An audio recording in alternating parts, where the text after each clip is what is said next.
ಆನಂದ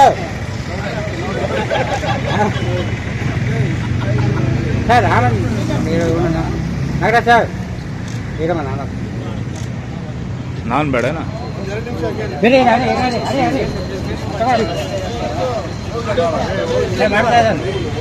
ದೃಷ್ಟಿಯಿಂದ ಡಾಬರ್ ಕಂಪನಿ ಮತ್ತು ನಮ್ಮ ಬೆಳಗಾವಿನ ಯುವ ಸಾಥಿ ಫೌಂಡೇಶನ್ ಲೋಕಲ್ ಸಂಸ್ಥೆ ಮತ್ತು ಕಾರ್ಯನಿರತ ಪತ್ರಕರ್ತರ ಸಂಘ ಬಂಗಾರಪೇಟೆ ಈ ಒಂದು ಸಂಯುಕ್ತಾಶ್ರಯದಲ್ಲಿ ಏನಿವತ್ತು ಬೇಸಿಗೆ ಸ್ಟಾರ್ಟ್ ಆಗಿದೆ.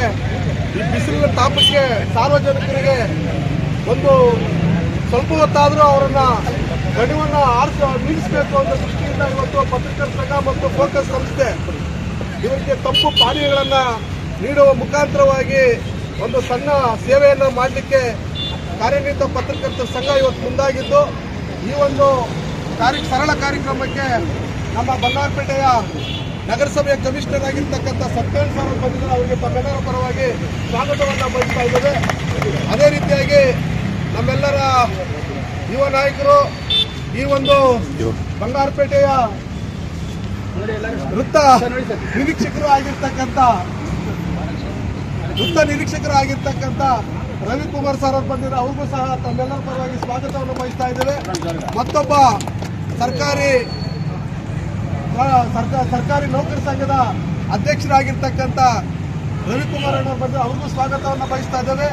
ನಮ್ಮ ಕಾರ್ಯನಿರತ ಪತ್ರಕರ್ತರ ಸಂಘದ ಅಧ್ಯಕ್ಷರಾಗಿರ್ತಕ್ಕಂಥ ಮೋಹನ್ ಅವರಿಗೂ ಸಹ ಸ್ವಾಗತವನ್ನು ಬಯಸಿ ಇಲ್ಲಿಗೆ ಆಗಮಿಸಿರ್ತಕ್ಕಂಥ ಎಲ್ಲ ನಮ್ಮ ಪತ್ರಕರ್ತ ಮಿತ್ರರಿಗೂ ಎಲ್ಲರಿಗೂ ನಮ್ಮ ಹಿರಿಯರಿಗೂ ವಂದಿಸ್ತಾ ಈ ಒಂದು ಏನು ಇವತ್ತು ನಾವು ತಂಪು ಪಾನೀಯವನ್ನು ಡಾಬರ್ ಕಂಪನಿಯ ಮುಖಾಂತರವಾಗಿ ನೀಡ್ತಾ ಇದ್ದೇವೆ, ಅದನ್ನ ನಮ್ಮ ಈ ಇಬ್ಬರು ಅಧಿಕಾರಿಗಳು ಸಹ ನೀಡೋದು ಚಾಲನೆ ಕೊಡೋದ್ರ ಮುಖಾಂತರ ಸಾರ್ವಜನಿಕರಿಗೆ ವಿತರಣೆ ಮಾಡಬೇಕು.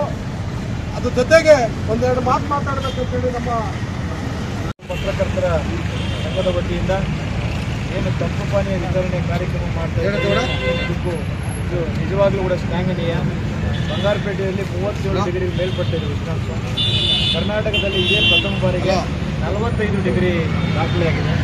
ಬಂಗಾರಪೇಟೆಯಲ್ಲಿ ಇನ್ನೂ ಕಂಡಿದ್ದಂತಹ ಉಷ್ಣಾಂಶ ಒತ್ತಡ ಏನಿದೆ ಇದು 37 ಡಿಗ್ರಿಗೂ ಮೇಲಿದೆ. ಈ ಸಂದರ್ಭದಲ್ಲಿ ಎಲ್ಲ ಮನಗಂಡಂತ, ಯಾಕಂದರೆ ಸರ್ಕಾರದ 4ನೇ ಹಂತ ಪತ್ರಕರ್ತರು ಇವರು ಜನಸಾಮಾನ್ಯರ ಇದನ್ನು ಮನೆಗಂಡು ಅವರಿಗೆ ಮಾದರಿಯಾಗಿ ಮುಂದೆ ಏನು ಎಲ್ಲ ಜನಪ್ರತಿನಿಧಿಗಳಾಗ್ಬೋದು, ಸಾರ್ವಜನಿಕರಾಗ್ಬೋದು, ಯಾರ್ಯಾರಿದ್ದಾರೆ ಅವರೆಲ್ಲ ಇದೇ ರೀತಿಯಲ್ಲಿ ಅನಿಷ್ಠೆ ಮಾಡಲಿ, ಜನಸಾಮಾನ್ಯರಿಗೆ ಮಾದರಿಯಾಗಿರಲಿ ಅಂತೇಳಿ ಪತ್ರಕರ್ತರ ಸಂಘ ಮುನ್ನುಡಿಯನ್ನು ಬರೀತಾ ಇದ್ದಾರೆ. ಅವರಿಗೆ ಶುಭವಾಗಲಿ. ಇಂಥ ಕೆಲಸಗಳನ್ನು ಅವರು ಮುನ್ನೆಲೆಗೆ ಬರುವಂಥ ರೀತಿಯಲ್ಲಿ ಮಾಡಲಿ ಅಂತ ಆಶಿಸ್ತಾ ಕರೆಸಿ ಮಾತಾಡೋಕೆ ಅವಕಾಶ